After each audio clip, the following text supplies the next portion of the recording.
the facts and to get to the bottom of this. I know that all of you have been going to town for the last few days with a lot of stories alleging that my silence is sinister, but I've been silent not only for these 4 days. On this issue, I've been silent the whole year.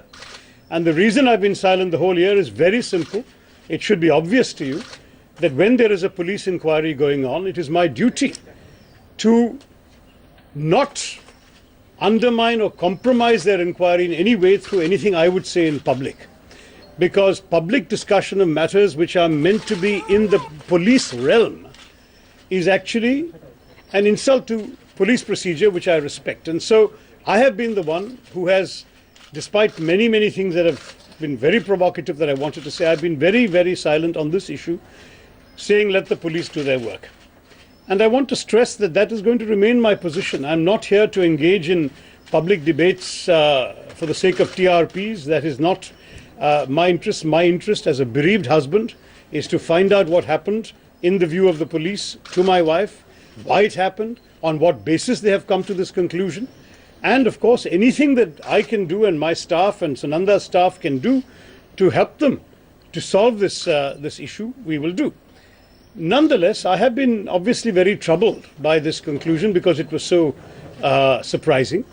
And I had a number of questions in my mind, a number of concerns about the way in which the investigation or the inquiry appears to have been conducted so far. And I've therefore written at some length to the police commissioner yesterday in detail, raising these issues, which I hope will engage his personal attention and will be discussed with his investigating officers. Because I think it's very important that a matter like this, which has become an object of so much public attention and so much, in my view,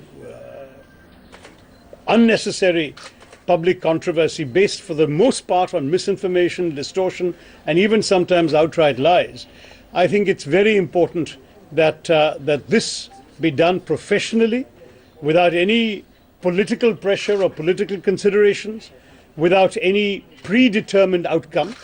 There should be a fair inquiry. You may remember that within days of my wife's death, I wrote to the Home Minister requesting a speedy, fair, impartial and thorough inquiry into her demise.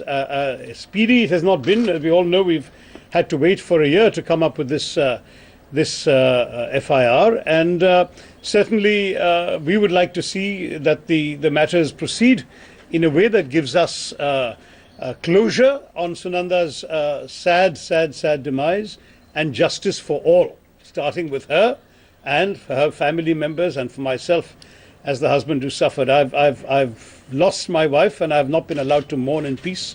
For more than a year I've gone through a great deal, and that's in many reasons why I'm here. I had actually come here a few months ago, unable to stay all right, and it was when I came for a very brief visit here that they said you must come for a minimum of 2 weeks, because that is the necessary course to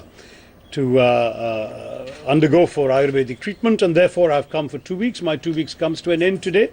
So as scheduled, I came. As scheduled, I'm leaving. This was development, has nothing to do with one or the other. But since I couldn't see you and you were waiting, I thought I would just tell you this. I stand by my statement. That's all I'm going to say. I have obviously said more to the police in my detailed letter to the police commissioner. It's very much up to him what he decides to do with that. But as far as I'm concerned, I'm not going to engage in public polemics on what is still a very, very painful personal tragedy, and what is at the same time, I hope, a professional police investigation. I'll cooperate with that. I've already asked the police commissioner, saying that I'm looking forward to an early opportunity to address the questions that his people may have. And in the meantime, I would respect the media to have some heart for the surviving family members. Some of the things that I have seen and heard in the press have been truly painful, apart from being false. And I think that really, at some point, some human decency must also apply when you're covering something as tragic as the loss of a loved one.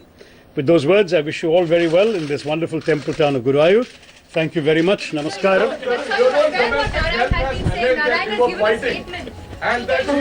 Attention, and will be discussed with his investigating officers, because I think it's very important that a matter like this, which has become an object of so much public attention and so much, in my view,